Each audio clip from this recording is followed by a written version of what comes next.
నేను గతంలో కూడా వచ్చాను ఇక్కడికి.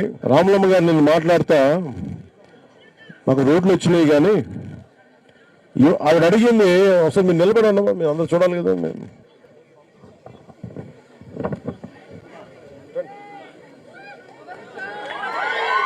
ఈవిడ నిన్న మాట్లాడుతా రామలమ్మ గారు అడుగుతా రోడ్లు వీటన్నిటి మాకు అవి వచ్చే తరం కోసం ఆలోచిస్తూ ఉన్నారు. మీరు ఏదైతే చెప్పారో ఇక్కడున్న యువత అందరికీ కూడా పిల్లలకి ఉద్యోగాలు లేవు, ఇక్కడ ఉద్యోగాలు కావాలి, ఉపాధి అవకాశాలు కావాలి అంటే ఇందాక మీరు కూడా మాట్లాడతా. నీ పేరేంటి బాబు? ఇక్కడ ఉందా మాట్లాడాం? శంకరా మాట్లాడుతా. ఇది చక్కటి ప్రకృతి విలసిల్లే నేల, ఇది చక్కటి వాతావరణం. కానీ ఇక్కడ మనకి ఉపాధి అవకాశాలు లేవు. ఒకసారి ఇలాంటి వాతావరణానికి అలవాటు పడ్డ తర్వాత మళ్ళీ మన మైదాన ప్రాంతాలకు పోయి ఉద్యోగాలు చేసుకునే ఇబ్బంది ఉంది. ఇవన్నీ విలేజ్ అనేది మీ అందరికీ మేజర్ ఉండే ఒక కంప్లైంట్. సో నేను నిన్న గత కొన్ని రోజులుగా మన పర్యటన కోసం మాట్లాడతా. ఇది సేంద్రీయ వ్యవసాయానికి చాలా బలమైన ఆదాయం. సో దీంట్లో కమ్యూనిటీ స్థలాలు, సపోజ్ ఇక్కడ మన కురిడి గ్రామంలో మన పంచాయతీకి సంబంధించి ఎన్ని ఎకరాలు ఖాళీగా ఉంది అంటే నేను ఏదో ఒక ఉదాహరణకి మన కలెక్టర్ దినేష్ గారు చెప్తా ఉంది ఏంటంటే 400 ఎకరాల పైన ఉందని.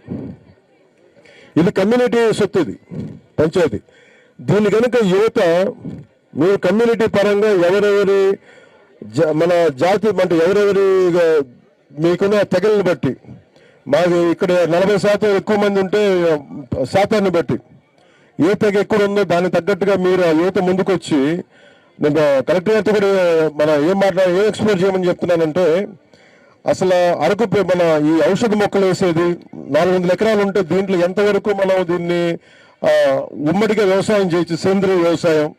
నేను కలెక్టర్ గారు మాట్లాడుతూ 2,25,000 ఎకరాలు కాఫీ తోటలు వేస్తా ఉన్నాం ఇక్కడ. అది బోళ్ళంత ఆదాయం వస్తూ ఉంది. అది ఇంటర్నేషనల్ దాన్ని కూడా పోతా ఉంది.